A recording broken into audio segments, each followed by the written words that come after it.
Langit mendung menyelimuti Cirebon ketika Evan Raditya turun dari kereta pagi itu. Udara kota terasa lembab, bercampur bau laut dan asap kendaraan. Di tangan kanannya, ia menggenggam tripod kamera lipat. Di punggungnya, tas berisi perlengkapan vlog dan laptop. Sebagai food vlogger kanal YouTube Makannya Gila, Evan sudah keliling banyak kota, tapi ini pertama kalinya ia menginjakkan kaki di Cirebon. Waktunya cari yang pedas-pedas, gumamnya sambil membuka catatan rekomendasi dari para subscribernya. Di antara puluhan nama kuliner, satu yang muncul berulang kali, nasi goreng gila Pak Raji.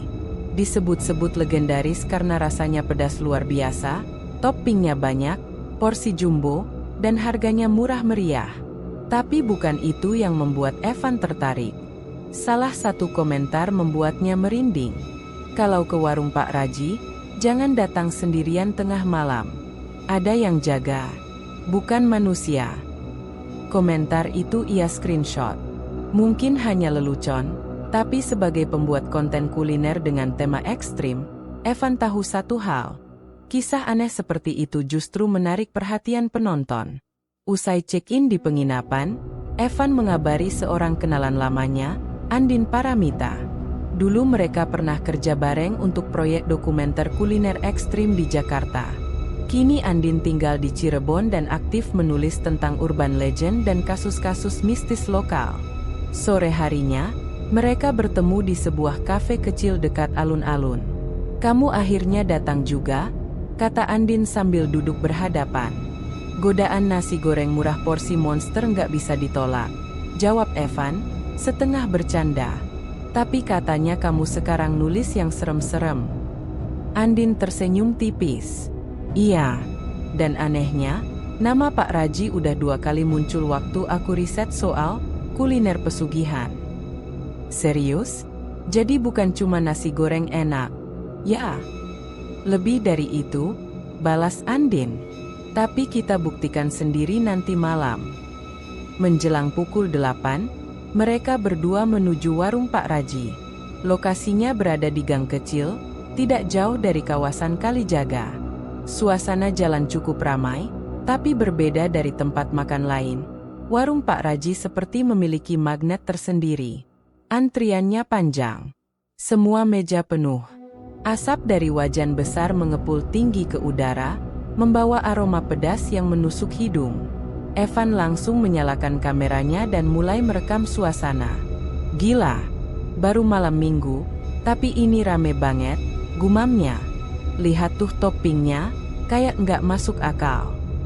Di balik wajan, Pak Raji, pria paruh baya bertubuh kekar dan berkumis tipis, terlihat sibuk mengaduk nasi goreng. Wajahnya tersenyum ramah, tapi matanya kosong. Seperti sedang memikirkan sesuatu yang tidak ada di dunia ini. "Dia nggak pernah pakai asisten," bisik Andin. "Padahal rame terus tiap malam." "Pakai ilmu kebal, jangan-jangan," canda Evan, walau suaranya pelan. Tiba giliran mereka memesan, Evan mengambil 1 porsi nasi goreng gila level 5, level terpedas. Pak Raji hanya mengangguk, lalu mulai meracik. Prosesnya cepat, terlatih, dan rapi. Toppingnya melimpah. Sosis, bakso, ati ampela, telur dadar iris, suiran ayam, bahkan kerupuk dan acar diselipkan. "Selamat makan," kata Pak Raji dengan senyum tipis.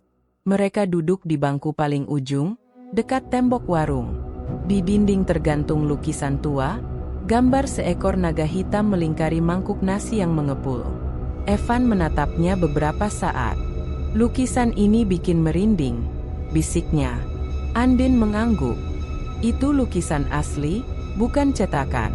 Konon katanya, pemilik warung sebelumnya meninggal di depan lukisan itu." Evan menelan ludah. "Oke, makin penasaran gue." 1 suapan nasi goreng langsung membakar lidah. Pedas, gurih, dan kaya rasa.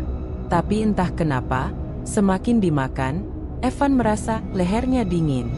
Seperti ada angin yang lewat, padahal mereka duduk di pojok paling tertutup. Selesai makan, Evan berdiri dan melirik ke arah dapur. Ada sesuatu yang bergerak cepat di balik tirai. Tapi saat ia mengintip, hanya ada tumpukan dus dan botol kecap. "Besok kita kesini lagi," katanya saat berjalan pulang. "Tapi lebih malam." Andin menatapnya tajam. "Kamu yakin mau tahu lebih banyak?" Evan tersenyum kecil. "Kalau ada rahasia di balik nasi goreng seenak ini, tugas gue adalah ngungkapin." Malam itu, Evan tidur di penginapan dengan perut kenyang dan kepala penuh pertanyaan. Namun, ia tidak menyangka, itu akan jadi awal dari mimpi buruk yang tak bisa ia hapus. Keesokan harinya, Evan bangun lebih siang dari biasanya. Kepalanya terasa berat, seperti habis begadang. Padahal malam tadi ia tidur sebelum tengah malam. Saat mencuci muka di wastafel, ia menatap cermin dan mendapati matanya sembab. Ia bermimpi. Mimpi yang aneh. Dalam mimpinya, ia berdiri sendirian di dalam warung Pak Raji yang sudah kosong. Lampu mati. Tapi di sudut dapur, seseorang atau sesuatu sedang memanggilnya dengan suara parau. "Kamu berikutnya." Evan menggeleng keras, membasuh mukanya, lalu menyalakan ponsel. Ratusan notifikasi masuk. Klip pendek yang ia unggah tadi malam, saat sedang makan nasi goreng gila, telah meledak. Lebih dari 120.000 tayangan dalam waktu kurang dari 12 jam. Komentar membanjir. "Gue pernah makan di situ, tapi sakit perut 2 hari, bro. Cuma gue atau suasana warungnya serem?" "Itu Pak Raji jarang ngomongnya? Gue lihat dia kayak diam aja." "Jangan bercanda soal warung itu, Mas. Nggak semua boleh direkam." Evan membaca komentar terakhir dengan dahi mengernyit. Ia merasa aneh, tapi juga tertantang. Malam nanti, ia dan Andin akan kembali. Tapi kali ini, dengan rencana yang lebih matang. Sore itu, mereka bertemu kembali di kafe yang sama. "Aku nggak tahu kamu bisa viral secepat itu," kata Andin sambil menyeruput kopi hitam. "Ya, kayaknya emang warung itu punya daya tarik tersendiri," balas Evan. Tapi ada komentar-komentar yang aneh. Beberapa bilang videonya nggak boleh direkam. Ada yang ngaku sakit setelah makan. Andin mengangguk pelan. "Waktu aku nulis artikel soal urban legend kuliner, ada narasumber yang menyebut warung itu. Katanya, dulu ada pelanggan yang suka makan di situ tiap malam. Tapi suatu malam dia ditemukan tewas, lidahnya gosong." Evan menatap Andin serius. "Itu beneran terjadi?" "Ada beritanya, tapi ditulis samar. Tidak pernah disebut nama warungnya. Cuma lokasi dan waktu kejadian." Evan membuka laptopnya dan mulai memutar ulang video yang ia ambil semalam. Ia memeriksa tiap frame, mencari kejanggalan. Dan di menit ke pukul 2.37, ia menghentikan videonya. "Lihat ini," katanya menunjuk layar. Di bagian belakang, dekat dapur, ada bayangan hitam jalan melintas. Padahal nggak ada orang lewat saat itu. Aku ingat betul. Andin menyipitkan mata. Bayangan itu memang jelas. Tapi tidak ada kepala. Hanya siluet seperti jubah gelap yang melayang di belakang tumpukan bumbu. "Coba kamu perbesar bagian itu," kata Andin. Evan mencoba zoom in, tapi resolusinya terlalu pecah. "Malam ini aku mau pasang kamera tambahan. Di pojok warung, sembunyiin di pot tanaman atau di tripod kecil. Kita lihat apa yang terekam kalau kita makan lagi di sana." Mereka tiba di warung Pak Raji sekitar pukul 10 malam. Antrian masih panjang, meski tidak seramai malam sebelumnya. Evan memesan nasi goreng gila level 3, cukup pedas, tapi kali ini ia ingin tetap fokus, bukan terganggu rasa terbakar. Sambil menunggu pesanan, ia berpura-pura sibuk dengan ponsel, sementara tangan kirinya diam-diam menaruh kamera kecil di dalam pot tanaman plastik dekat tembok belakang warung. Kamera itu tersambung ke ponselnya langsung. Live feed berjalan mulus. Saat nasi goreng datang, mereka makan sambil bercakap ringan, berpura-pura seperti pelanggan biasa. Tapi mata Evan sesekali melirik layar ponsel di pangkuannya. Beberapa menit pertama tidak ada yang aneh. Tapi pada menit ke-12, kamera menangkap gerakan. Bayangan gelap melintas cepat di belakang tirai dapur. Evan hampir tersedak. Ia menoleh ke dapur, tapi seperti biasa, hanya Pak Raji yang terlihat. Sendirian. Tetap diam, tetap fokus. Tidak ada suara. Hanya denting spatula dan gelegak api dari wajan. Bayangan itu muncul lagi, bisik Evan. Andin meraih ponselnya dan menonton live feed. Bayangan itu muncul 2 kali, dalam interval 5 menit. Tapi yang paling menyeramkan, pada kemunculan ketiga, bayangan itu tidak hanya melintas. Ia berdiri, diam, menghadap ke arah kamera. Meskipun tak punya wajah. Andin menahan napas. Itu bukan manusia, Van. Evan menelan ludah. Apa aku harus unggah ini ke YouTube? Jangan dulu. Tunggu sampai kita tahu lebih banyak. Bisa bahaya kalau yang kita ganggu bukan cuma warung ini. Ketika mereka beranjak pulang, Pak Raji menyapa Evan dengan suara yang sangat datar. Mas Evan, hati-hati ya malam ini. Evan menoleh. Maaf, Pak. Pak Raji tersenyum. Tapi kali ini senyumnya dingin. Kosong. Kami, senang Mas Evan suka makanannya. Tapi jangan terlalu dalam menggali sesuatu yang sudah dikubur. Perut Evan tiba-tiba terasa dingin. Lebih dingin dari udara malam Cirebon yang mulai menusuk. Saat mereka meninggalkan gang kecil itu, angin bertiup pelan. Aroma nasi goreng masih melekat di jaket mereka. Tapi bersama aroma itu, ada sesuatu yang lain.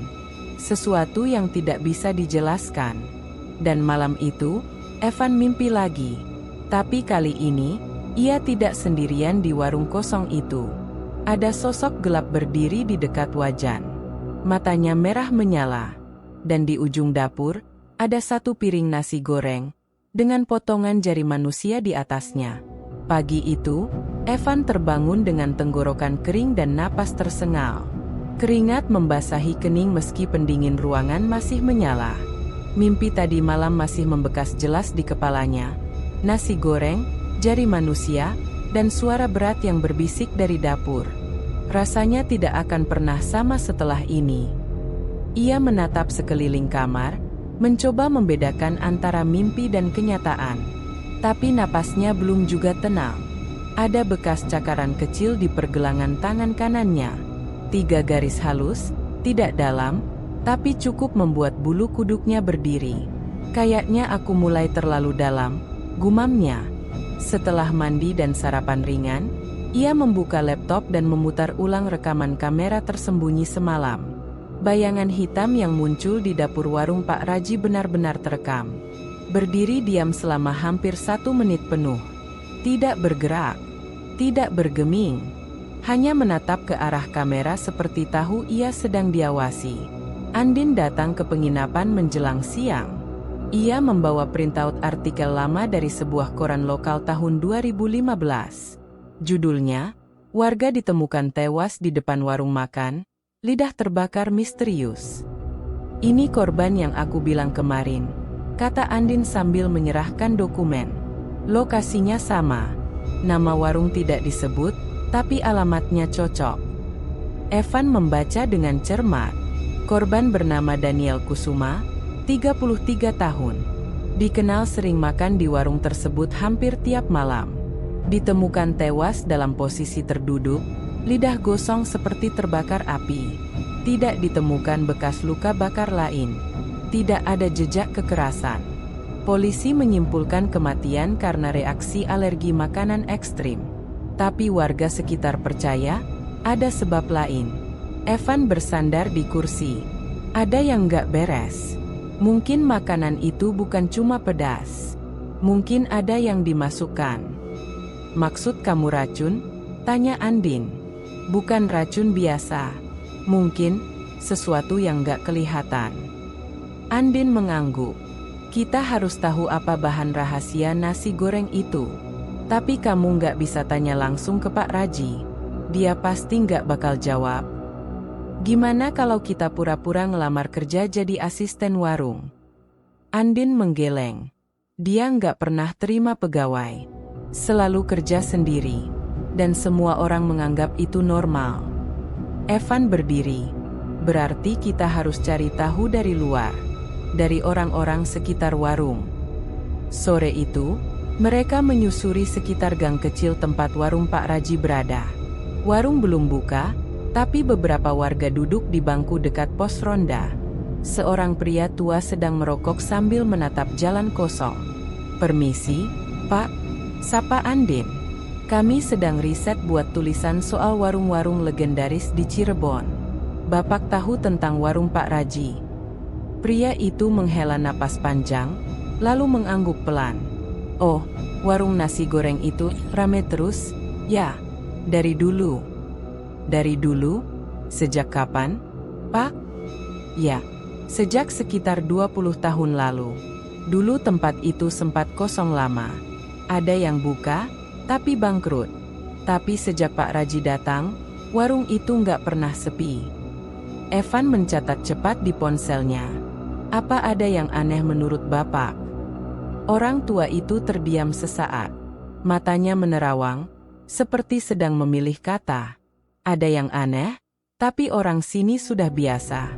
Misalnya, tiap malam Jumat Kliwon, warungnya tutup. Tapi kadang dari dalam terdengar suara orang ramai, suara wajan, padahal lampu mati. Ada juga yang bilang, tiap malam tertentu, ada pelanggan yang datang, tapi tidak pernah pulang." Andin dan Evan saling pandang. "Pelanggan yang tidak pernah pulang, maksudnya gimana, Pak?" tanya Evan pelan. "Ya, habis makan, hilang. Ada yang bilang pindah. Ada yang bilang pergi. Tapi saya rasa mereka nggak pergi kemana-mana." Evan menelan ludah. "Apa mereka jadi tumbal?" Orang tua itu tidak menjawab. Ia hanya membuang puntung rokoknya dan berdiri. "Kalian bukan orang pertama yang nanya kayak gini. Tapi hati-hati, Nak. Kadang, rasa yang terlalu enak bukan buat manusia biasa." Malam harinya, Evan dan Andin kembali ke warung Pak Raji. Tapi kali ini, Evan tidak memesan. Ia hanya duduk dan mengamati. Di sebelah mereka, seorang pemuda makan dengan lahap. Keringat bercucuran, tapi wajahnya terlihat sangat puas. Ia tertawa-tawa sendiri sambil berkata, "Gila, ini nasi goreng ternak yang pernah gue makan. Gila, gila." Namun saat selesai, ia tiba-tiba muntah di samping meja. Muntah darah. Pak Raji datang menghampiri, tapi bukan untuk menolong. Ia hanya menatap pemuda itu dengan tatapan dingin, lalu berkata, "Kamu tidak kuat. Tapi terima kasih, sudah mencoba." Pemuda itu pingsan. Beberapa orang berusaha menolong, tapi anehnya, tak ada yang panik. Seolah-olah kejadian seperti itu biasa. Evan dan Andin memutuskan pergi. Tapi sebelum benar-benar meninggalkan gang itu, Evan menoleh sekali lagi. Di balik tirai dapur, bayangan hitam itu berdiri. Diam. Menatap mereka. Kali ini jelas, matanya merah. Dan di tangannya, ada spatula berlumur darah. Pagi itu, langit Cirebon gelap seperti malam. Hujan turun pelan, rintik-rintik membasahi jendela kamar Evan yang sedang terbuka. Di dalam kamar, ia duduk menatap layar laptop yang menampilkan frase frame. Wajah Pak Raji saat mengatakan, "Terima kasih, sudah mencoba." Wajah itu tampak berbeda dari malam-malam sebelumnya. Bukan sekadar lelah atau tua, tapi seperti haus, lapar. Bukan lapar akan uang, tapi sesuatu yang lebih dalam, lebih mengerikan. Evan dan Andin sepakat, mereka harus tahu siapa sebenarnya Pak Raji. Bukan dari mulutnya langsung, tapi dari masa lalunya. Mereka memulai dengan mendatangi kelurahan tempat warung itu berdiri. Di sana, mereka berbicara dengan seorang staf administrasi bernama Bu Sulastri, wanita setengah baya yang sudah bekerja di kelurahan lebih dari 2 dekade. "Pak Raji?" ulang Bu Sulastri. Kalau nggak salah, dia mulai jualan sekitar tahun 2005. Tapi orangnya memang misterius. Ngontrak rumah di belakang gang itu, terus langsung buka warung. Gak pernah ngurus surat pindah, gak pernah ikut kegiatan warga. Dari mana asalnya, Bu? Tanya Evan. Katanya dari Brebes. Tapi itu juga katanya. Soalnya gak ada yang pernah lihat keluarganya. Dia tinggal sendirian, dan gak pernah bawa tamu. Punya KTP Cirebon. Setahu saya nggak pernah kami proses, Mas. Andin menyelidik lebih dalam. Pernah ada kejadian aneh yang berkaitan dengan beliau. Bu Sulastri diam sejenak, lalu bersandar. Kalau dibilang aneh, ada. Tapi orang sini memilih diam. Soalnya, banyak juga yang merasa terbantu dengan keberadaan warung itu. Bikin lingkungan jadi ramai. Tapi ya, banyak juga yang hilang tanpa jejak, terutama pelanggan tetap yang suka makan larut malam. Maksudnya hilang? Ya, ada yang ngontrak dekat sini, rajin makan di warung Pak Raji. Lalu suatu hari, kontrakannya kosong. Barang-barang masih lengkap. Tapi orangnya nggak ada. Lapor polisi? Sudah. Tapi nggak pernah ditemukan. Evan menelan ludah. Berapa banyak kasus kayak gitu, Bu? Setidaknya 5 sejak 2010. Mereka melanjutkan investigasi ke rumah kontrakan belakang gang yang disebut Bu Sulastri. Rumah itu sudah tua dan tak terawat. Pagar besi berkarat, halaman ditumbuhi rumput liar, dan dinding mengelupas. Evan memotret dengan kameranya. Kalau benar ini rumah Pak Raji, dia tidak tinggal dengan nyaman, ujar Evan. Tapi kenapa warungnya begitu bersih dan rapi? Balas Andin. Mereka mengintip dari celah jendela. Rumah itu gelap, kosong. Tapi di ruang tengah, ada sesuatu yang menarik perhatian mereka. Sebuah altar kecil. Di atasnya terdapat mangkuk berisi nasi yang sudah basi, dan foto hitam putih seorang pria muda yang wajahnya buram karena jamur dan kelembapan. Ini semacam sesajen, kata Evan pelan. Mereka tidak masuk lebih jauh. Terlalu berisiko. Tapi satu hal jadi jelas, Pak Raji menyembunyikan sesuatu. Malam itu, mereka kembali makan di warung. Tapi kali ini, suasananya berbeda. Lebih sunyi. Tidak ada musik. Hanya suara wajan dan dentingan sendok dari pelanggan.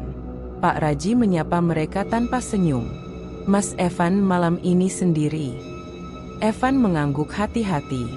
Ya, Andin lagi ada urusan.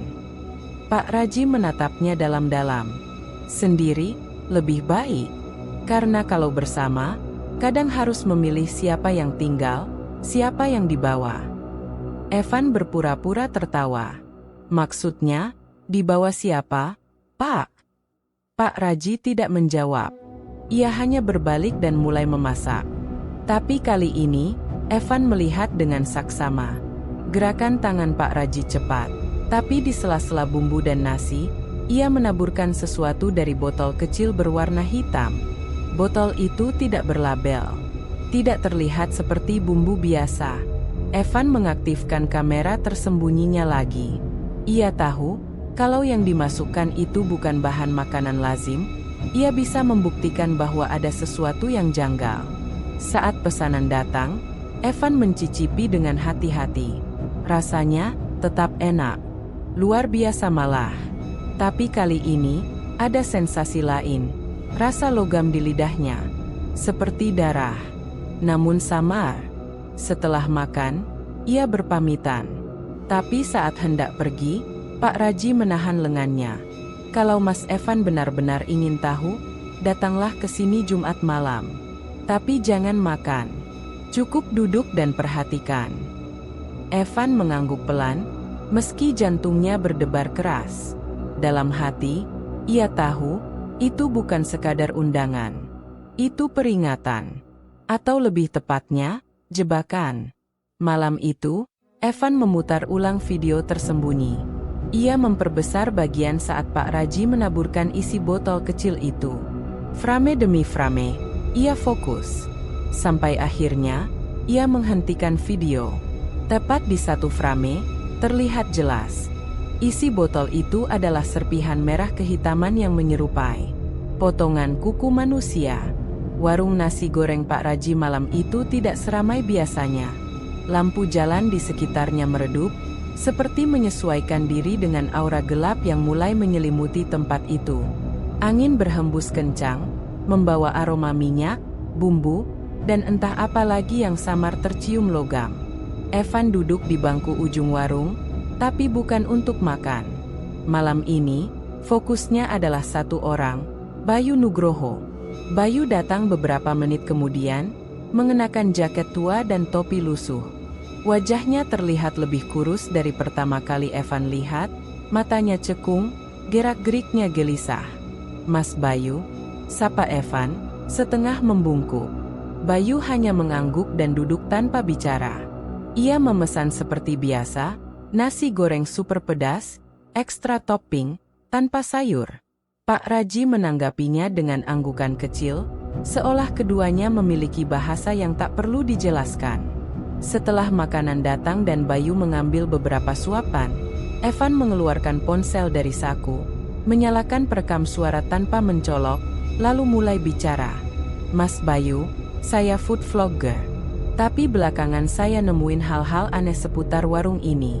Saya dengar Mas Bayu pelanggan lama, mungkin Mas tahu sesuatu yang orang lain gak tahu." Bayu menatapnya tajam. "Kenapa kamu nanya kayak gitu?" "Karena saya dengar beberapa orang yang sering makan di sini, hilang." Bayu menunduk. Jarinya mengepal di atas meja. "Saya, dulu datang ke Cirebon buat kerja," katanya pelan. 2008 numpang di kos teman. Nggak punya uang. Lalu saya nemu warung ini. Nasi goreng murah, banyak saya pikir, ini penyelamat. Ia berhenti, menatap piringnya. "Saya punya sahabat waktu itu, namanya Gani. Kami selalu makan bareng di sini. Setiap malam. Dan anehnya, hidup kami pelan-pelan mulai membaik. Rezeki datang, kerjaan lancar, bos suka. Tapi Gani bilang dia mulai mimpi buruk. Mimpi ada perempuan terbungkus kain putih berdiri di dekat tempat sampah belakang warung." "Perempuan?" tanya Evan, menahan napas. Bayu mengangguk. "Iya. Setiap kali dia makan di sini, malamnya mimpi itu datang. Tapi saya nggak pernah mimpi apa-apa. Sampai suatu malam, Gani hilang." "Hilang?" Evan mencondongkan badan. "Dia bilang mau makan lebih dulu, saya nyusul. Tapi waktu saya datang warung ramai, Gani gak ada. Saya tanya Pak Raji, dia bilang Gani gak pernah datang. Tapi saya lihat motor Gani parkir di ujung jalan." Bayu memelototi Evan. "Polisi nggak bisa bantu. Kosnya kosong. Semua barangnya masih lengkap. Sejak itu, saya gak pernah makan bareng orang lain di sini." Evan menggertakkan gigi. "Dan Mas masih makan di sini sampai sekarang?" Bayu tersenyum getir. "Kalau kamu pernah ngerasain susah, kelaparan, kamu bakal ngerti. Warung ini kasih saya makan, kasih saya hidup. Tapi, ada harga yang harus dibayar." Ia menatap Evan dalam-dalam. "Kalau kamu datang ke sini lebih dari 3 kali, dia sudah menandaimu." Evan mematung. Bayu mendekatkan wajahnya. "Makhluk itu, yang kamu lihat dalam mimpi, perempuan yang berdiri di belakang tempat sampah, itu bukan hantu. Dia, penjaga tumbal." Evan menelan ludah. "Tumbal?" Bayu bangkit. "Jangan tanya lagi, Mas. Kalau kamu masih waras, tinggalkan warung ini. Tinggalkan Cirebon. Jangan balik lagi." Tapi Evan tidak bisa berhenti. Ia merekam semua percakapan, menuliskannya dalam catatan, mengarsipkan video, dan mengirim salinan ke email rahasia yang hanya bisa diakses Andin. Malam itu, dia pulang dengan perasaan kacau. Ia duduk di kamar hotelnya, menatap layar laptop sambil mencoba menonton ulang video wawancara tadi. Tapi tiba-tiba, layar membeku. Suara Bayu terdistorsi. "Jika kau makin dekat, akan diganti." Layar laptop mendadak gelap. Hanya satu kata yang tertulis dalam huruf merah yang mengalir perlahan. Tumbal. Evan menutup laptopnya keras-keras. Ponselnya berdering. Nomor tidak dikenal. Ia mengangkatnya. Halo. Tidak ada suara. Hanya deru nafas berat, lalu suara perempuan berbisik. Lihat ke jendela. Dengan tubuh gemetar, Evan menoleh. Dan di balik jendela, terlihat sosok perempuan berjubah putih berdiri diam. Wajahnya gelap. Mulutnya menganga. Darah menetes dari dagunya. Dia menempel di kaca seperti tidak punya tulang. Evan menjerit. Tapi saat ia berkedip, sosok itu sudah hilang. Malam itu, Evan tidak tidur. Dan untuk pertama kalinya, ia sadar sepenuhnya. Dia sudah terlalu jauh terlibat. Langit Cirebon malam itu kelam. Awan tebal menutup bulan, menyisakan kota dalam gelap yang tidak biasa. Suasana seperti menahan napas, dan Evan merasakannya sejak keluar dari hotel. Ia dan Andin berada di dalam mobil, parkir beberapa puluh meter dari warung nasi goreng Pak Raji yang masih buka seperti biasa. Lampu neon warna oranye menyala temaram, menyinari kepulan asap wajan yang menguar dari dapur belakang. Pelanggan tetap ramai, tapi malam ini Evan tahu, yang mereka cari bukan hanya makanan. Andin melirik jam di dashboard. Sudah hampir tengah malam. Kamu yakin dia bakal lakuin sesuatu? Evan mengangguk pelan. Bayu bilang ritual biasanya mulai ketika warung hampir tutup. Kalau memang ada, malam ini kita harus lihat sendiri. Dengan hati-hati, mereka keluar dari mobil dan berjalan menyusuri sisi bangunan, melewati jalan kecil di antara deretan toko tutup. Di belakang warung, ada lorong sempit menuju dapur. Evan tahu betul titik ini dari survei siang tadi. Ada celah di tembok samping yang bisa digunakan untuk mengintip ke dalam. Mereka merunduk, menahan napas, dan mengintip dari celah retakan tembok yang menghadap langsung ke bagian dapur. Dan apa yang mereka lihat, membekukan darah mereka.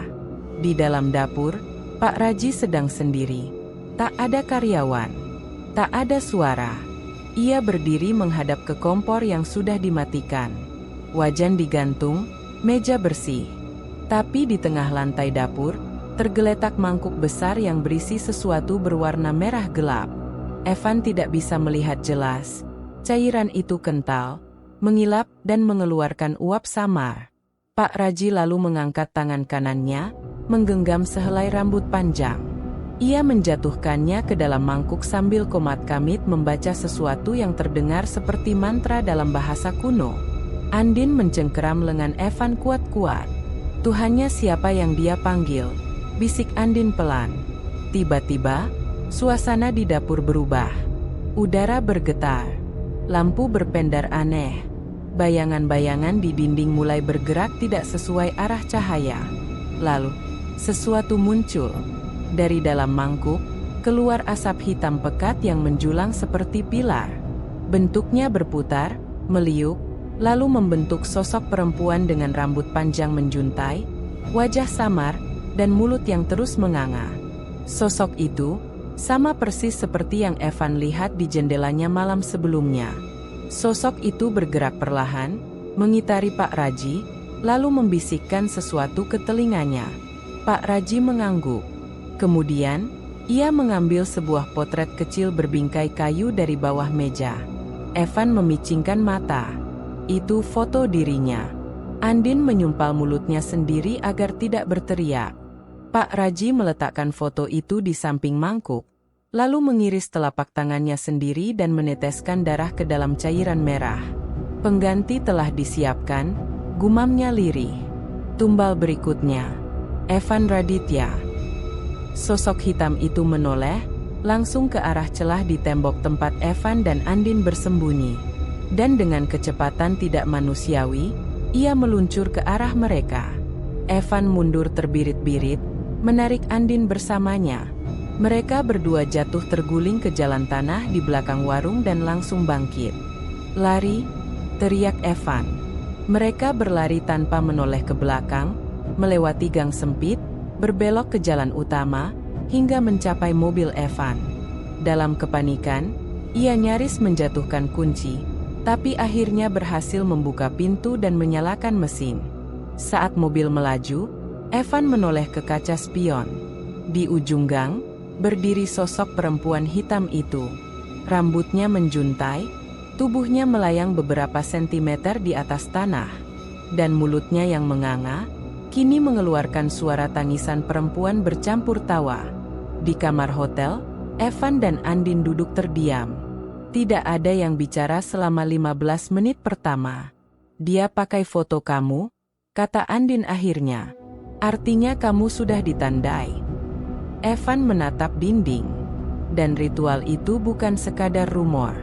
Dia benar-benar melakukannya. Dengan bantuan makhluk itu. Yang berarti, Andin berdiri. "Kita butuh bukti. Bukti yang bisa diungkap ke publik. Supaya ini berhenti." Evan mendongak. Matanya tidak lagi sekadar takut. Sekarang, ia marah. "Kita bongkar semuanya. Sampai ke akarnya." Pagi itu terasa sunyi. Setelah kejadian semalam, Evan tidak bisa tidur. Ia hanya duduk di kursi, memeluk lutut sambil menatap langit-langit kamar hotel, mendengarkan suara kipas angin dan napasnya sendiri. Andin baru keluar dari kamar mandi, membawa laptop di tangan. Wajahnya masih pucat, tapi matanya tajam. "Aku dapat sesuatu," katanya langsung. "Aku cari pakai kata kunci, kematian misterius, Cirebon, dan warung kaki 5. Hasilnya tipis, tapi ada satu artikel blog tahun 2012 yang menarik." Ia duduk di sebelah Evan, membuka laptop, dan menunjukkan halaman situs usang dengan tampilan sederhana. Judul artikelnya membuat Evan langsung menegang. "Pembunuhan ritual di Gang Melati, kasus tak terpecahkan." "Gang Melati?" tanya Evan. "Itu nama lama dari jalan di belakang warung Pak Raji sekarang," jawab Andin cepat. "Nama jalannya memang sudah ganti jadi Jalan Rengas nomor 17, tapi denah dan posisi bangunan cocok." Evan mulai membaca. Artikel itu ditulis oleh seorang blogger lokal bernama Danu. Ia menceritakan kembali peristiwa tahun 1996, ketika seorang perempuan muda ditemukan tewas di sebuah dapur warung nasi goreng yang terbakar sebagian. Mayatnya hangus setengah badan, tapi anehnya, tidak ditemukan jejak api di area sekitarnya. Yang lebih ganjil, kedua matanya hilang. Andin menunjuk ke bagian tengah artikel. Polisi tidak pernah mengungkap pelakunya.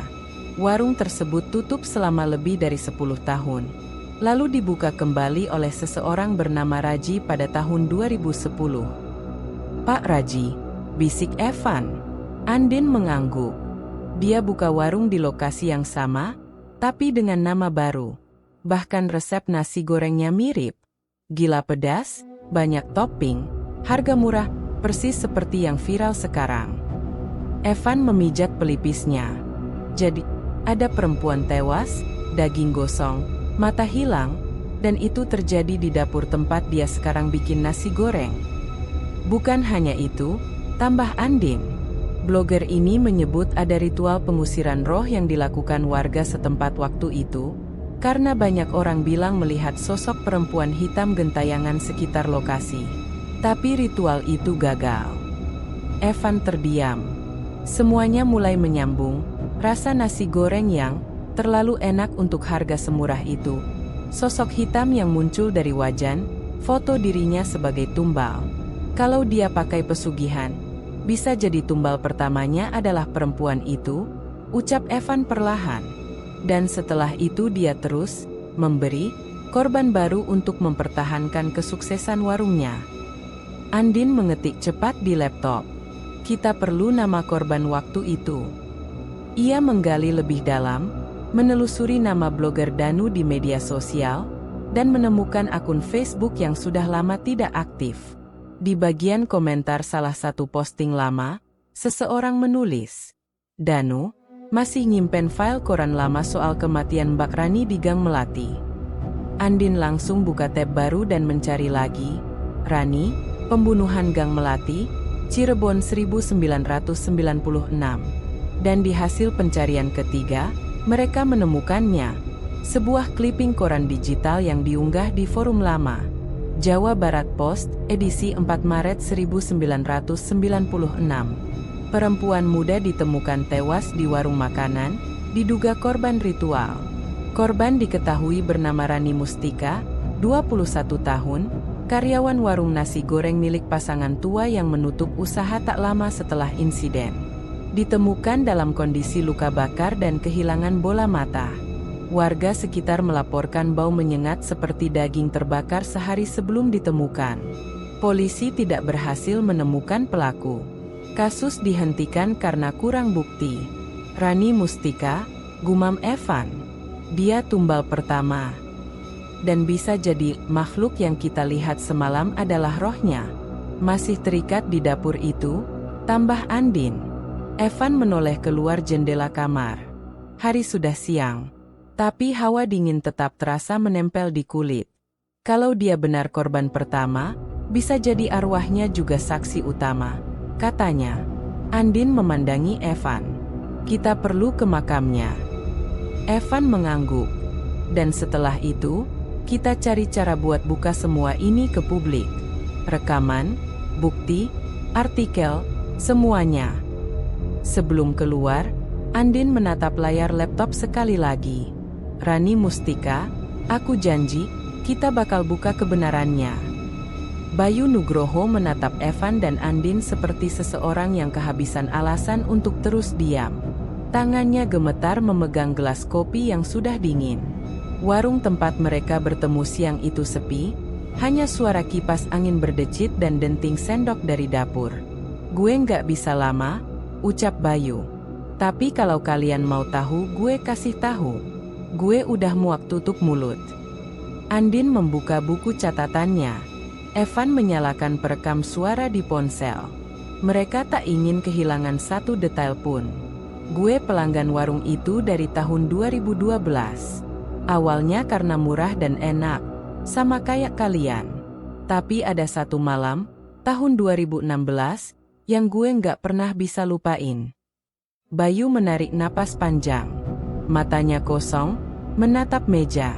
Malam itu gue datang pas warung hampir tutup. Pembeli tinggal 1-2 orang. Gue lagi makan, tiba-tiba lampu mati. Gelap banget. Tapi dapur masih terang. Anehnya cuma dapur yang terang, kayak ada cahaya dari dalam api. Andin mengernyit. Api dari wajan. Bukan. Lebih kayak cahaya merah gelap. Gue penasaran, ngintip dari balik meja. Di dapur, Pak Raji berdiri di depan wajan yang menyala. Tapi nggak ada gas. Nggak ada api biasa. Gan. Ada yang berdiri di belakangnya. Bayu terdiam sebentar, lalu menatap Evan. Sosok perempuan rambut panjang, gosong separuh badan. Bola matanya nggak ada. Dia berdiri di balik punggung Pak Raji, kayak menunggu. Evan dan Andin saling pandang. Evan bergumam pelan, "Rani?" Bayu melanjutkan. Pak Raji bilang sesuatu, dalam bahasa yang gue nggak ngerti. Lalu dia ambil sesuatu dari toples kaca. Jari manusia. Andin menutup mulutnya.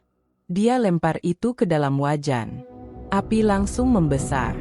Aroma nasi goreng keluar, lebih harum dari biasanya. Dan semua topping tiba-tiba muncul di piring gue, padahal gue nggak pesen ekstra. Sejak malam itu gue sakit. Sakit gimana? Tanya Evan. Mimpi buruk tiap malam. Cewek itu datang ke mimpi gue, bisik-bisik bilang, belum waktumu. Tapi yang bikin gue makin takut, 2 minggu kemudian, teman gue, yang makan bareng malam itu, hilang. Sampai sekarang nggak pernah ditemukan. Andin menulis cepat. Evan tetap menatap Bayu. Berarti ada sistem tumbal, kata Evan. Ada yang harus dikorbankan setiap. Bayu mengangguk. Setiap 6 bulan. Gue ngitung. Tiap 6 bulan, ada orang yang dikenal pernah makan di warung itu, hilang, atau meninggal mendadak. Selalu ada korbannya. Evan menelan ludah. Dan sekarang warungnya makin viral. Berarti jumlah tumbal juga naik. Bisa jadi, jawab Bayu lemas. Dan makhluk itu, dia nggak pilih korban sembarangan. Dia suka orang yang rakus. Yang doyan makan, doyan pamer, doyan cari untung. Andin menggeleng. Atau food vlogger. Bayu langsung menatap Evan. Makanya gue cari kalian. Gue tahu lo udah masuk daftar. Evan tercekat. Gimana lo tahu? Bayu merogoh tas kecilnya dan mengeluarkan lembar kertas lusuh. Seperti dicetak dari printer lama. Isinya daftar nama dan tanggal, tampak seperti log kuno. Ini catatan korban sejak 2012. Semua punya pola. Dan lihat sini, Bayu menunjuk tanggal di baris paling bawah. Evan Raditya, 3 hari setelah kedatangan, belum diambil. Lo yang berikutnya. Suasana di warung mendadak dingin. Evan menarik napas berat. Kenapa lo nggak lapor polisi? Tanya Andin. Bayu tersenyum getir. Polisi? Lo pikir mereka nggak tahu? 3 polisi yang nyelidikin warung itu hilang. Nggak ada yang berani sentuh kasus ini lagi. Evan menunduk. Ada rasa dingin merayap dari punggungnya ke tengkuk. Gue harus ngeluarin cerita ini ke publik, katanya. Bayu menggeleng. Nggak semudah itu. Video lo bakal gagal upload. Gambar lo bakal rusak. Sistem mereka udah kuat. Tapi selalu ada celah, kata Andin. Selalu. Bayu berdiri. Gue udah bilang semua yang gue tahu. Sisanya kalian urus sendiri. Ia berjalan keluar warung, lalu berhenti di pintu. Oh iya, satu hal lagi, katanya.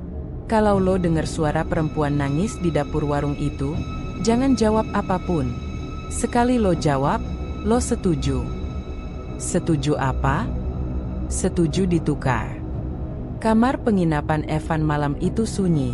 Hanya suara kipas angin tua dan denting jam dinding yang terdengar. Di layar laptopnya, file video bertuliskan, Nasi Gila _Cirebon_remove, sedang dalam proses editing. Ia duduk gelisah. Matanya merah karena begadang. Video itu direkam 3 hari lalu, malam pertama saat ia makan nasi goreng gila Pak Raji. Tapi baru sekarang ia sempat menyusunnya lengkap. Timeline editing penuh. Footage saat Evan merekam suasana warung, antrian pembeli, momen ketika dia menyuap nasi goreng dan reaksinya. Ia menambahkan voice over. Rasanya luar biasa, pedas, penuh topping, tapi ada sesuatu yang aneh. Evan mengklik tombol render. 5%, 10%, 17%. Tiba-tiba, layarnya membeku. Render bar berhenti. Laptopnya berdesis pelan, lalu gelap. Mati lagi, gumam Evan, kesal. Ia menekan tombol daya. Laptop menyala. Tapi saat membuka folder video itu kembali. File corrupt. Ia mencoba membuka salinannya di hard drive eksternal. Gagal. File itu sekarang bertuliskan, format tidak dikenal. Evan mencabut hard drive. Gila, semua rusak. Ia membuka kamera untuk mengecek footage asli. File masih ada. Tapi ketika ia play, audio hanya berisi dengungan pelan. Gambar berkedip-kedip. Framenya rusak. Wajah Evan terlihat terdistorsi, seperti ditarik dan dimanipulasi. Suara-suara aneh muncul, seperti napas berat dan bisikan samar. Balik, jangan buka. Evan menjatuhkan kamera. Apa tadi? Ia mundur, menatap layar, lalu bergegas mengirim pesan ke Andin. Evan, semua file video rusak. Gambar aneh. Ada suara bisik. Andin cepat membalas. Andin, gue nemu artikel tentang kasus sama. Jurnalis freelance di Cirebon juga ngalamin hal kayak lo. Video gak bisa diunggah. Mati 3 hari kemudian. Evan menelan ludah. Keringat dingin mulai membasahi pelipisnya. Ia coba cara lain. Upload ke YouTube. File dipaksakan meski rusak. Proses berjalan, 5%, 12%, 23%. Mendadak, koneksi internet di kamarnya hilang. Modem berkedip merah. Lalu listrik mati total. "Gue harus cabut dari sini," bisiknya. Ia mengemasi laptop dan kamera, lalu menuju lobi penginapan. Resepsionis tidak ada. Tempat itu kosong, gelap, sunyi. Seperti ditinggalkan. Ponselnya bergetar. Nomor tidak dikenal. Ia ragu sejenak, lalu menjawab, "Halo." Suaranya hanya napas. Lalu terdengar suara perempuan, serak dan berat. "Mereka tidak ingin kau cerita. Mereka lihat kamu, Evan." Klik. Sambungan terputus. Detik itu juga, Andin menelepon. Evan langsung angkat. "Andin, lo di mana?" "Aku di luar penginapan. Kita harus pergi sekarang. Lo dalam bahaya." Evan berlari keluar. Benar, Andin sudah menunggunya di dalam mobil. "Mereka udah mulai ngehlo tahu terlalu banyak," kata Andin sambil tancap gas. "Bukan cuma Pak Raji, tapi entitas di baliknya. Gue udah coba unggah video. Semuanya rusak. Bahkan render pun gagal." "Logis." Bayu bilang ada pelindung gaib. Setiap jejak digital tentang warung itu bakal dihapus otomatis. "Teng." Andin membuka laptopnya dan menunjukkan satu hal.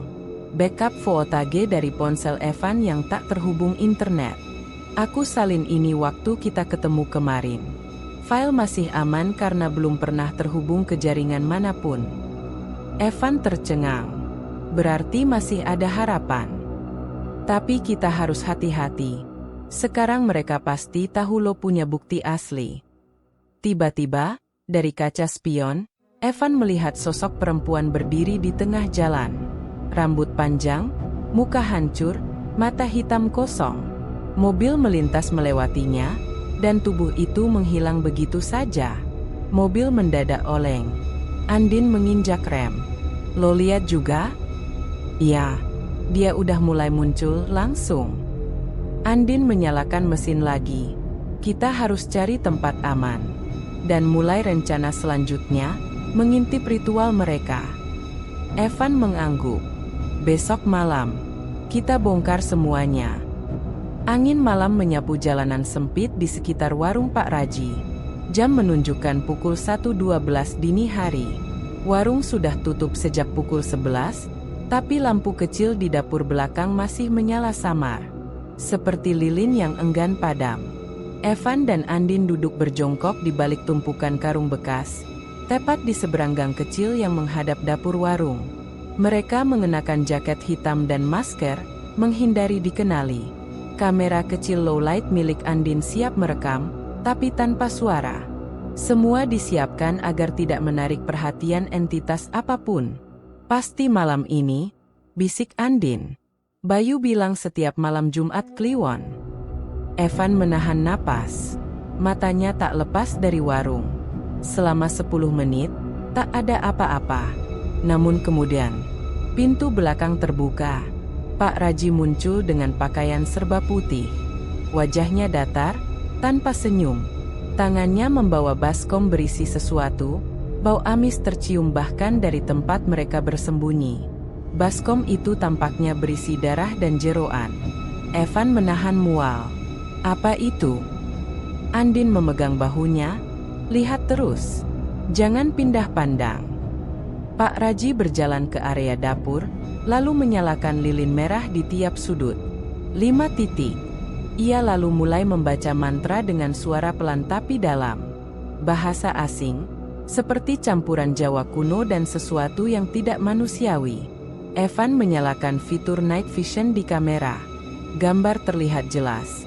Pak Raji menggambar simbol aneh di lantai dengan darah.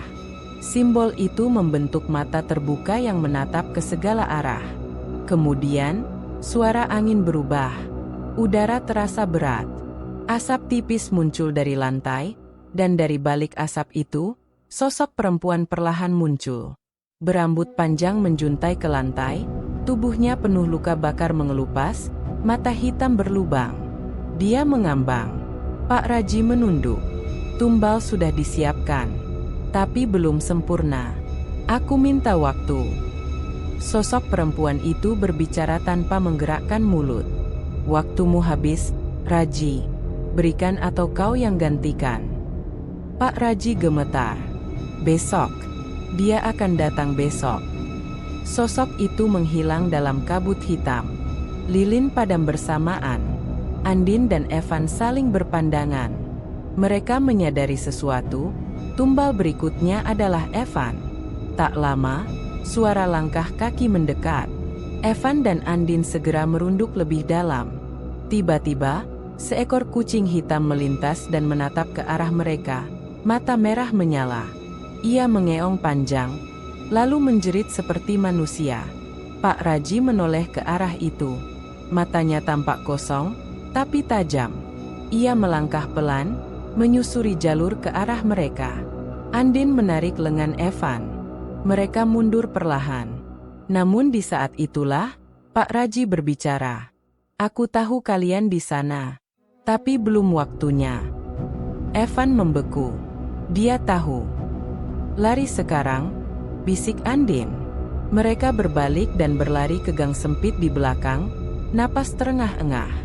Di belakang, tidak ada yang mengejar, tapi suasana seperti menekan dada mereka, seolah dipantau oleh ratusan mata tak terlihat.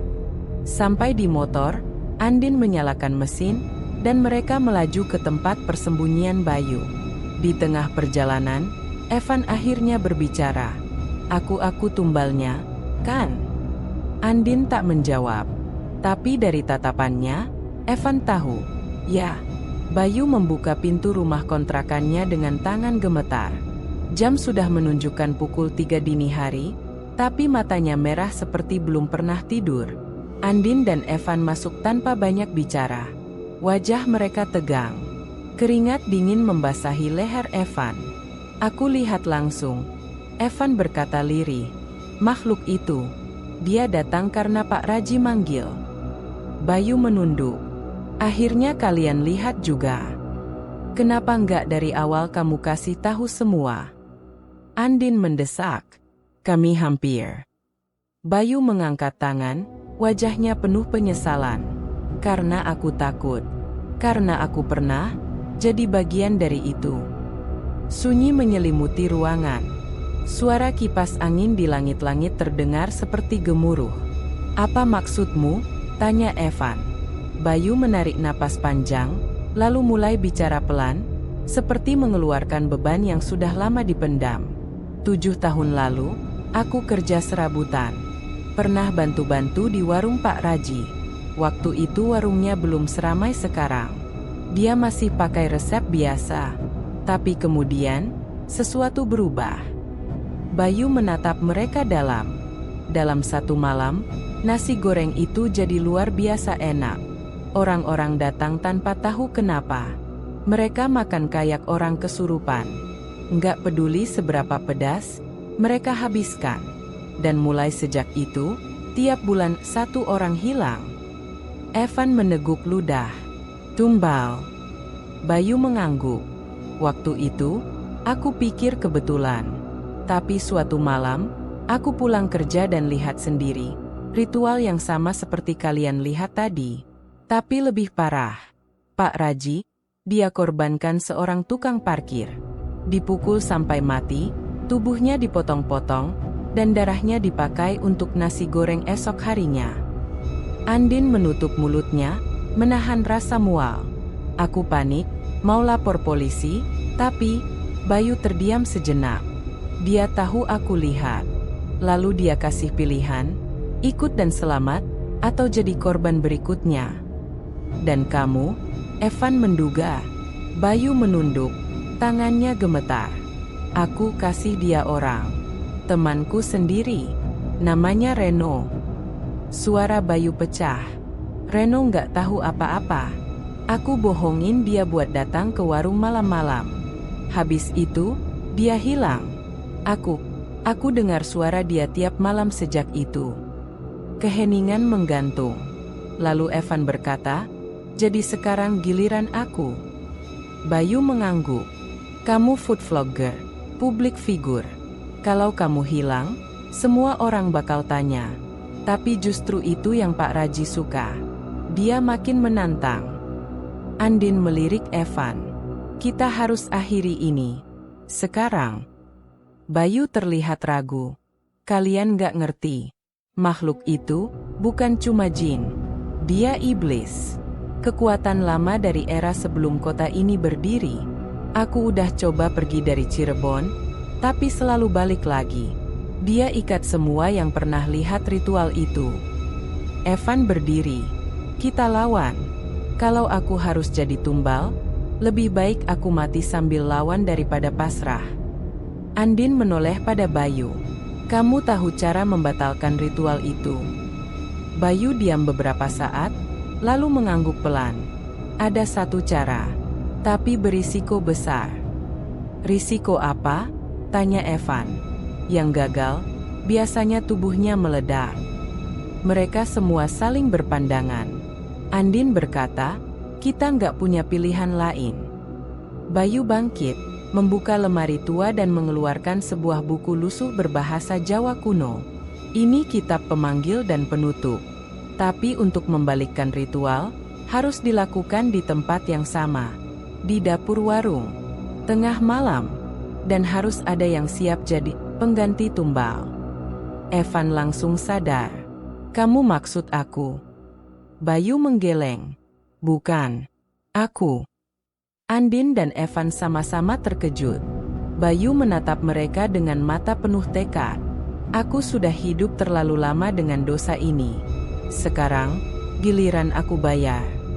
Pagi menjelang di Cirebon, tapi cahaya matahari tidak cukup mengusir rasa gelap yang menyelimuti hati mereka.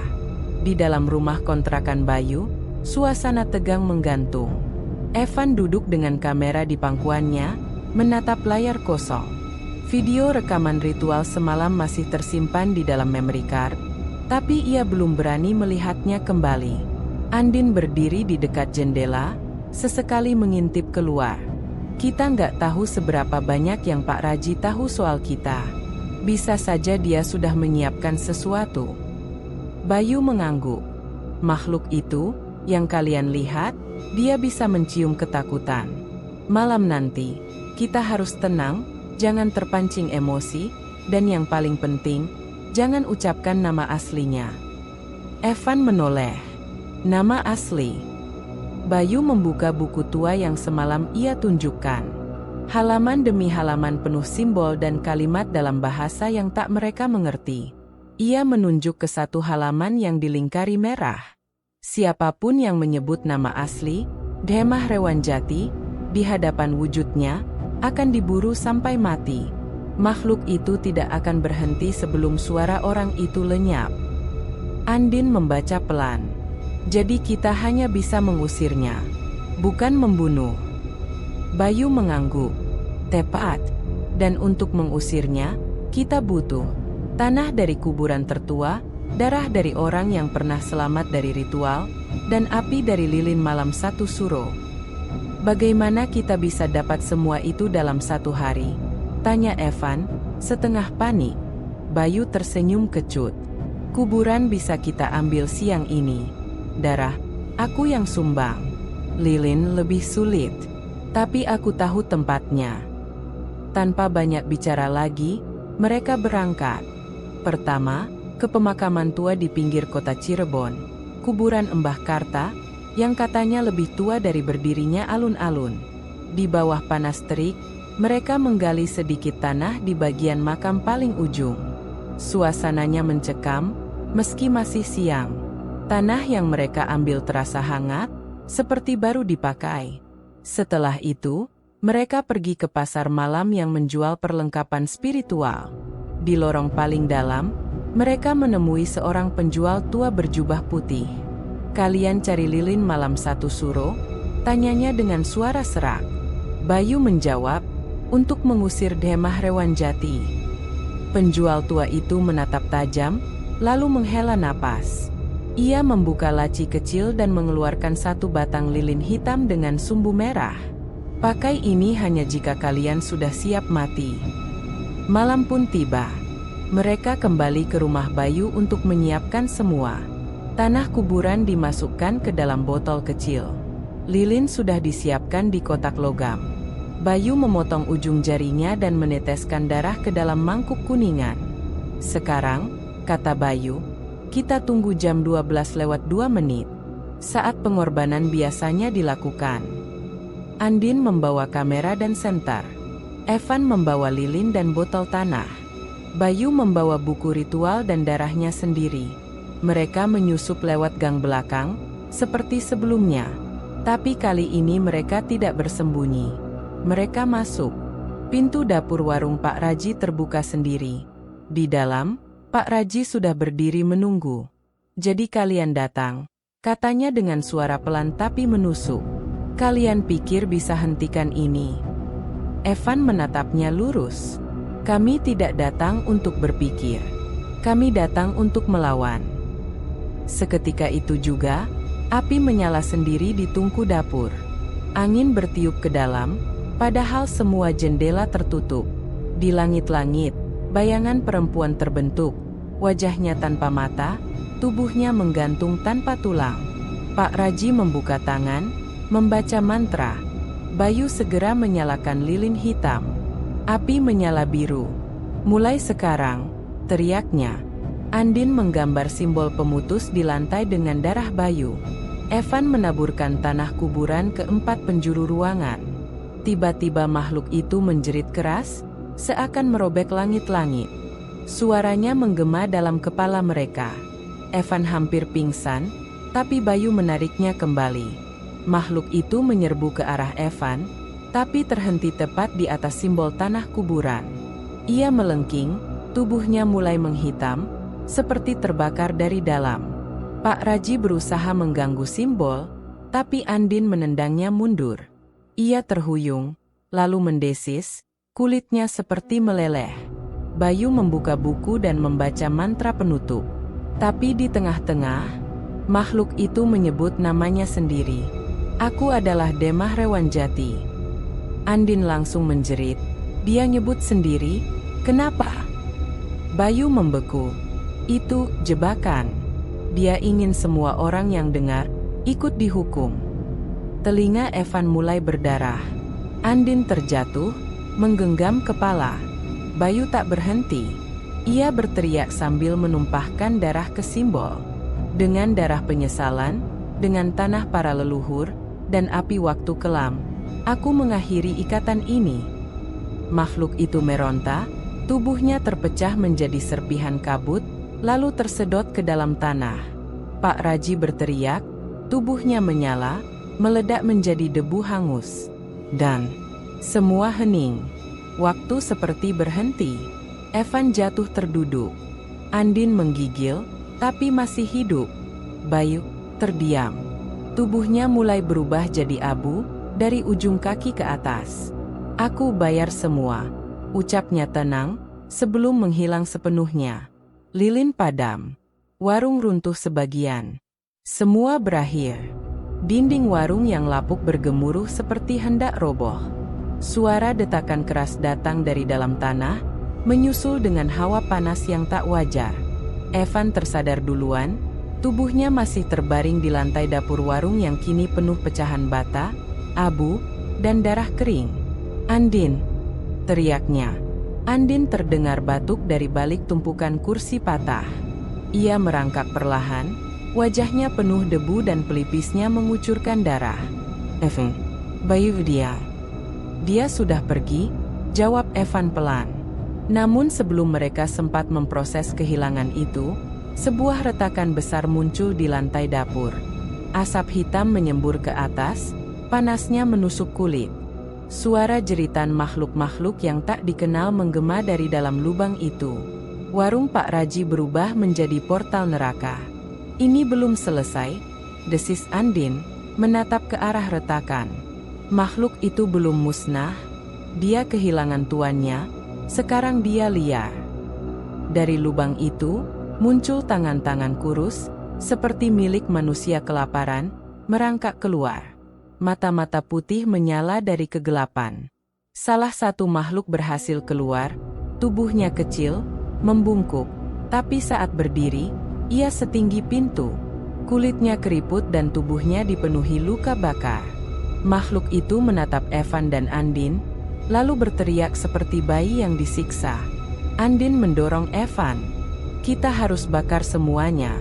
Tutup celahnya. Tapi gimana? Kita nggak punya apa-apa lagi. Andin menarik tas kamera Evan dan mengeluarkan botol alkohol semprot dan korek api. Ini cukup. Mereka menyiram alkohol ke sekeliling lubang dan melemparkan korek api. Api membesar tapi makhluk-makhluk itu tidak berhenti.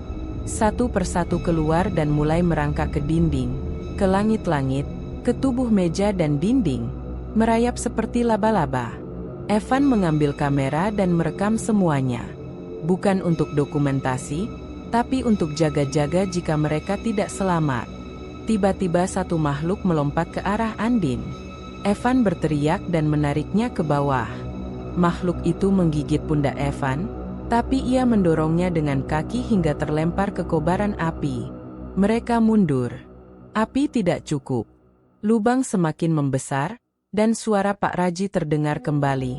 Tapi kali ini dari dalam lubang. Kalian pikir ini bisa dihentikan? Pesugihan ini sudah ditukar dengan ratusan nyawa, darah terlalu dalam untuk dihapus. Andin menangis sambil menutup telinga. Evan mulai kehabisan akal. Tiba-tiba, kamera Evan, yang sebelumnya tak bisa merekam ritual, menyala otomatis. Perekaman dimulai. Layar kamera menampilkan sesuatu yang tak mereka lihat langsung. Sosok Bayu, berdiri di pinggir lubang, wajahnya tenang. Evan, Andin, gunakan api dari kamera itu. Cahaya yang merekam kejahatan, bisa membakar akar kegelapan. Evan menatap kamera. Cahaya dari lampunya berubah menjadi putih menyilaukan. Ia arahkan ke lubang. Makhluk-makhluk yang terkena cahaya menggeliat dan terbakar. Satu persatu menjerit dan jatuh kembali ke dalam celah. Lubang mulai mengecil. Jeritan dari dalam berubah menjadi bisikan. Andin ikut menyorotkan senter ke arah yang sama. Seluruh api dan cahaya menyatu, membentuk lingkaran putih terang. Dengan teriakan terakhir, seluruh ruangan meledak dalam cahaya putih. Ketika Evan membuka mata, warung itu telah rata dengan tanah. Tidak ada api, tidak ada puing. Hanya tanah kosong dengan bekas gosong. Andin duduk di sampingnya, menatap kosong ke depan. Di tangan Evan, kamera masih hidup. Evan, kata Andin lirih, kita selamat? Evan tidak menjawab. Ia hanya memutar kembali video terakhir. Bayu muncul di layar, tersenyum. Kalau kalian nonton ini, berarti kalian menang. Tapi ingat, pesugihan tidak pernah benar-benar mati. Ia hanya menunggu orang berikutnya yang cukup serakah. Layar gelap. Kamera mati. 3 hari telah berlalu sejak malam itu. Warung legendaris yang dulu selalu ramai kini hanyalah tanah kosong di pinggir jalan. Tidak ada tanda-tanda kebakaran, tidak pula puing. Hilang, lenyap, seolah tidak pernah ada. Namun Evan dan Andin tahu itu nyata. Luka di pundak Evan masih terasa nyeri. Bekas gigitan makhluk itu menyisakan bekas luka hitam keunguan yang tak kunjung sembuh. Setiap malam, ia masih mendengar jeritan dari lubang neraka yang nyaris menelannya hidup-hidup. Mereka kembali ke penginapan dengan satu tujuan. Mengakhiri semuanya dengan satu video. Video ini harus tayang, ujar Evan sambil memindahkan file dari kamera ke laptop. Andin menatap layar dengan napas tertahan. Mereka menonton ulang rekaman ritual, makhluk-makhluk dari dalam tanah, hingga Bayu yang muncul dari entah di mana. Kalau ini kita unggah ke publik, siapa yang percaya? Bisik Andin. Kita nggak butuh semua orang percaya. Kita cuma butuh satu orang yang cukup takut untuk gak coba hal kayak gini lagi. Jawab Evan pelan. Evan membuka YouTube, mengatur semua data, menulis judul. Warung nasi goreng gila dan rahasia tumbal setan di baliknya. Lalu menekan unggah. Tapi seperti kejadian sebelumnya, layar berubah hitam. Upload gagal. Namun berbeda dari sebelum-sebelumnya, kini muncul notifikasi baru. Video ini mengandung elemen yang dilarang diunggah ke publik. Akses dibatasi. Evan mencoba lagi. Kali ini lewat email, lewat file zip, lewat cloud backup. Semua gagal. Setiap file selalu rusak begitu keluar dari perangkat mereka. Kayaknya ini bukan gangguan biasa, kata Andin. Ada yang masih mengikat ini semua. Evan mengangguk. Kita belum benar-benar lepas. Malam harinya, mereka kembali ke lokasi warung. Tanah itu kini ditutup garis polisi, padahal tak pernah ada laporan resmi. Kenapa ditutup? Tanya Evan pada salah satu warga sekitar. Warga itu menggeleng, ekspresinya gelisah. Ada 4 orang hilang di sekitar sini dalam 2 hari terakhir. Yang aneh, semuanya terakhir kali terlihat lagi beli nasi goreng. Padahal warung itu sudah tiada. Evan dan Andin saling berpandangan. Berarti, pesugihannya belum selesai, gumam Andin. Tiba-tiba, seorang pria tua berpakaian batik lusuh menghampiri mereka. Ia membawa tongkat dan matanya tampak keruh. Kalian yang menghentikan Raji. Evan mengerutkan kening. Siapa Anda? Saya mantan pembeli pertamanya. Tahun 1989. Waktu dia baru mulai jualan. Saya lihat semua dari awal. Termasuk saat dia pertama kali menumbalkan orang. Saya tahu dia gagal sekarang, tapi itu bukan akhir. Raji cuma bagian dari rantai. Pesugihan ini udah ada dari sebelum dia lahir. Andin menelan ludah. Berarti, masih ada yang lain. Pria itu mengangguk. Dan sekarang, giliran mereka yang akan datang mencari kalian. Evan terdiam di depan laptop malam itu. Tangannya gemetar di atas keyboard. Bukan karena takut, tapi karena ia sadar, ini lebih besar dari yang ia kira. Di berkas kamera, muncul video baru yang belum pernah ia rekam. Durasinya 2 menit. Ia putar. Gambar pertama, warung nasi goreng, di tempat lain. Kota berbeda, tapi bentuknya sama. Meja kayu tua, wajan besar. Penjual yang berbeda, tapi wajahnya seperti cermin dari Pak Raji. Suara pelan terdengar. Kalau 1 jatuh, 10 akan bangkit. Layar padam. 3 minggu setelah malam ritual gagal itu, Evan duduk sendiri di kafe kecil di Jakarta, menatap layar laptop yang terbuka tapi tak kunjung ia sentuh. Hujan rintik membasahi jendela, sementara kepalanya dipenuhi pikiran yang terus berputar. Dia berhasil keluar dari Cirebon. Andin juga.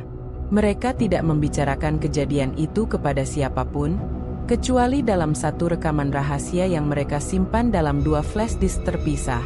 1 milik Evan, 1 milik Andin. Hanya mereka berdua yang tahu keberadaan masing-masing salinannya. Warung Pak Raji kini jadi mitos. Tidak ditemukan bangunan, alat masak, bahkan fondasi pun tak ada. Polisi menganggap laporan Evan sebagai gangguan mental pasca trauma, karena tidak ada bukti fisik, tidak ada CCTV, bahkan warga sekitar seolah kehilangan ingatan kolektif.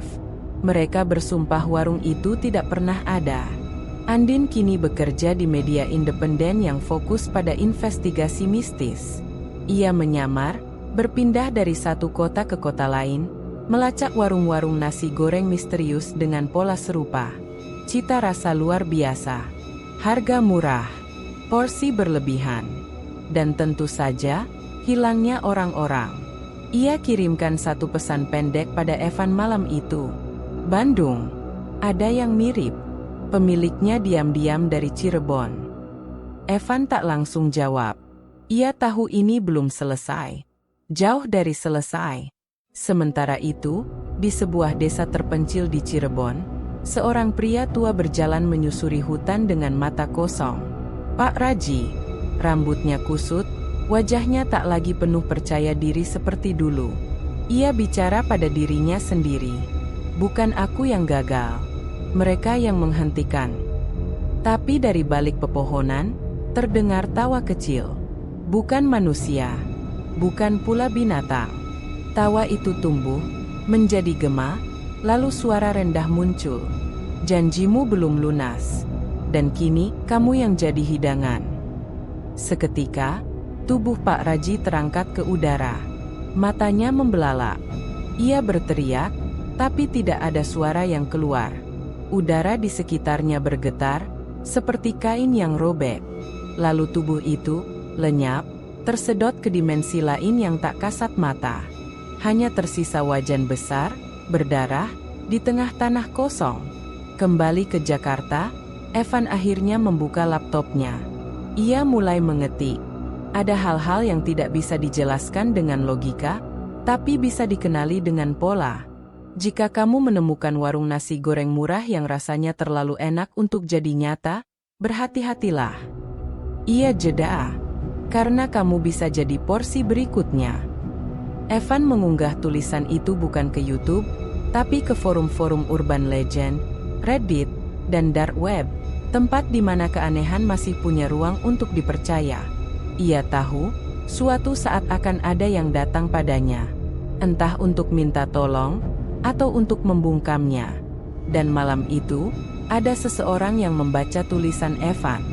Di Yogyakarta, di Medan, di Makassar, warung-warung baru mulai bermunculan. Dan seperti biasa, penuh antrean, penuh tawa, penuh rasa. Tapi entah kenapa, satu kursi di setiap warung itu selalu kosong. Disediakan bukan untuk pelanggan biasa, tapi untuk sesuatu yang lapar. Kalau kamu suka cerita seperti ini, jangan lupa like kalau kamu menikmati ceritanya. Subscribe supaya gak ketinggalan cerita horor lokal berikutnya. Dan share ke temanmu yang suka kisah mistis, tapi juga penuh makna dan pelajaran hidup. Cerita seperti ini bakal terus hadir, bukan cuma buat menakut-nakuti, tapi juga buat mengingatkan bahwa di balik setiap keinginan, ada harga yang harus dibayar. Sampai jumpa di kisah selanjutnya.